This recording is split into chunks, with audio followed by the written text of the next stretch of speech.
blast off in 3, 2, 1, blast off. Okay, that didn't work too well. No, I'm joking. The reason I just did that is because I'm wearing my new skin for the 1.8. I'm going to continuously have this on. You would have seen it in previous episodes, but I haven't officially told you and shown you it. So yeah, I've used the new skin layout to do this, but this is not why we're doing this today. We are doing it because something has changed in Minecraft. Something special. It's a snapshot. Alright. And now for today,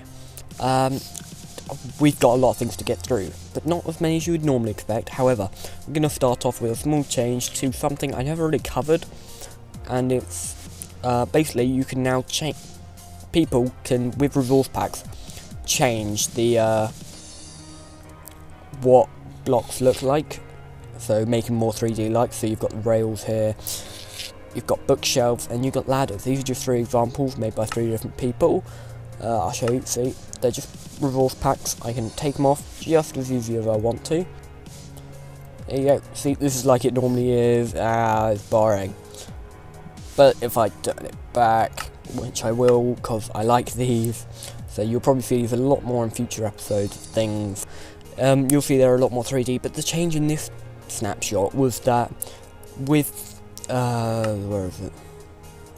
Video settings, smooth lighting off. There aren't these massive dark patches in these things. I mean, they're slightly dark still. There's still a few things that need to be worked out, but for the majority of it, it's a lot better now. But still, just keeping it on minimum smooth lighting. It's not exactly FPS intensive or anything. Neither are these resource packs. So moving on, next thing, which is a rail change. We have a slight hindrance to rail carts going too fast. But first off, rail carts can go a lot faster, and if they go too fast, they can go off a rail. Now, how cool is that? Now, I don't know if you saw that alright, because I know I didn't. So actually, we are gonna, one sec, there we go, back again. So yeah, basically, minecarts changed now, so that if they can go like 3 times faster. That's a mistake. So they can go 3 times faster, but if they hit a bend or a ramp, then they should dislodge. However, I can't seem to get it to work for hitting a ramp. At the end of the day, it should dislodge at ramps now. Leave that there. Yeah, when it hits these ramps, it should dislodge at this point if it's going too fast. Going slow's alright, it's just too fast. So next thing we come on to with rails is the furnaces. Now these are meant to have a change. It's very hard to know what it is. Not even Minecraft Wiki or Seth Bling knows what it is. But there's only one thing I can really comment on, which I think's changed. And it is when it's moving, you'll see if it's going in a certain direction or if it's whatever way it's going forward, it will have the furnace texture move to the front, and there we go. No, it's very hard to get right. It's very temperamental, but if you look at it, the furnace front texture is changing place. And a little weird thing about it is that I can't seem... Oh no, it broke. No, earlier I was really struggling to break it. And now we come on to a new thing in the game. Oh, what's that sound? There, it actually happened on time. It's not a silverfish, no, it is a Endermite. Now there you go, you can have a look at it. It's very similar to a silverfish, however, the only place you'll see it spawn is at an Enderman's feet, yes. The only way to get them to spawn is I hit you, teleport, no, I'll use bow and arrow. Where's a bow? Combat. Now, this is the only way. No. No, it's not spawning. Basically, when Endermen teleport, they have a chance of spawning. Oh, that was a mistake. They have a chance of spawning an Endermite at their feet. Oh, it's raining. Brilliant. Slash toggle. It's terrible. Times a day. Oh, hang on, one did spawn. Yep, you can see where they were spawning a minute ago like mad. Some Endermites have actually spawned, and the funny thing is, despite them being like an offspring to the Endermen actually go after them and kill them. It's really weird.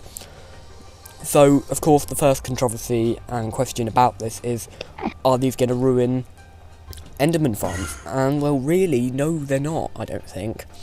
Because, as you can see, the Endermen are just going to kill them. So if you use some sort of fall and kill mechanism, they're still going to die and the Endermites won't spawn. If you use a thing where they fall and lose quite a lot of health, and then you hit them and they die, then even if an Endermite does spawn, all the Endermen are going to go after it anyway.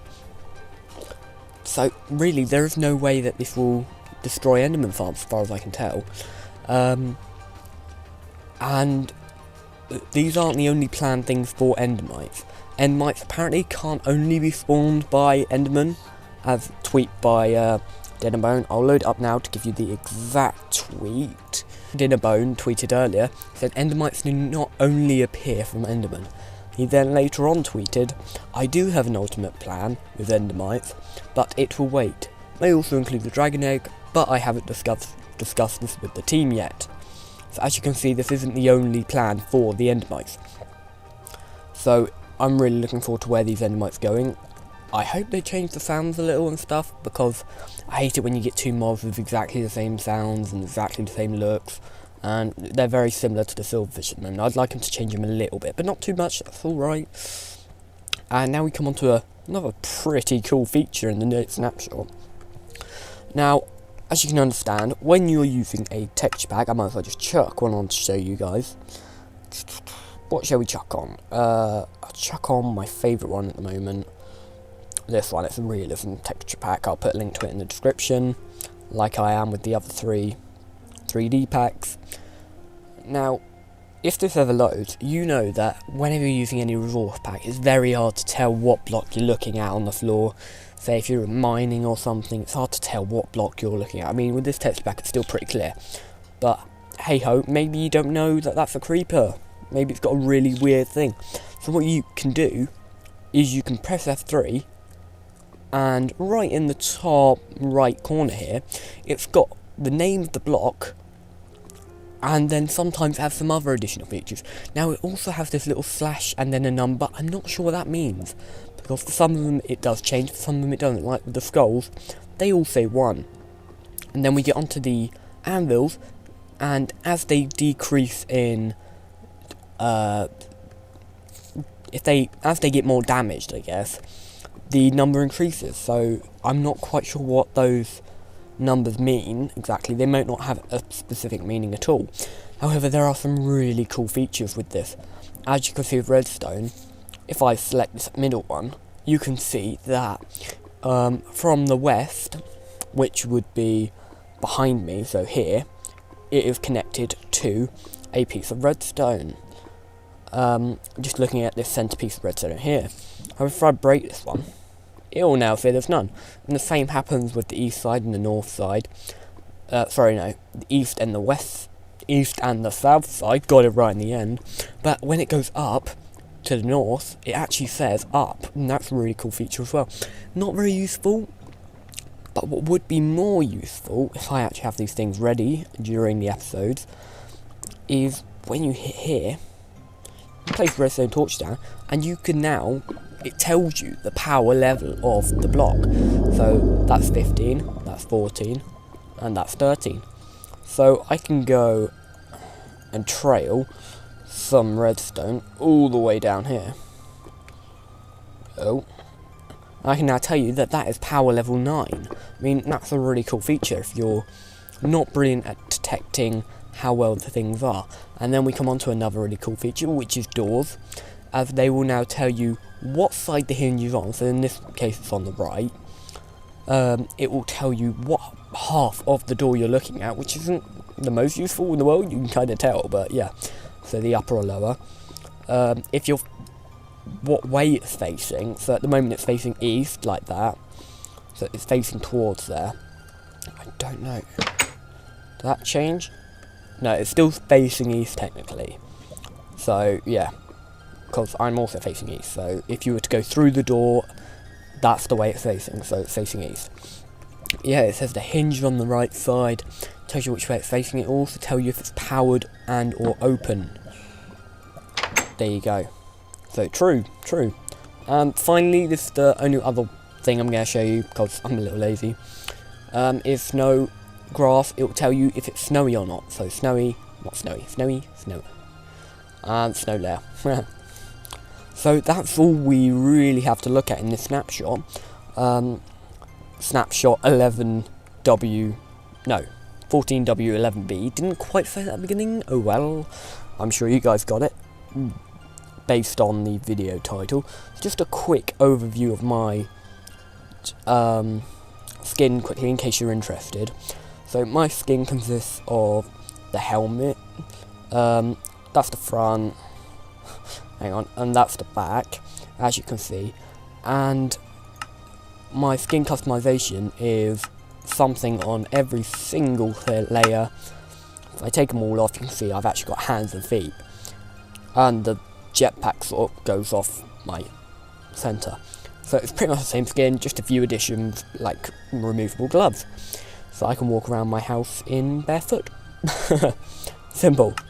So yeah, thanks for watching. If you enjoyed, leave a like, rating or a sub.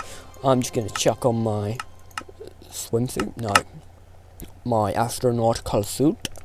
And thank you for watching. So yeah, that end title that's coming on now, check out the videos on it. And if you want to find out about anything in this description, i.e. where you find more details about it or whatever, check the description below. So I've been Minenaut. Get game over? No. Over and out.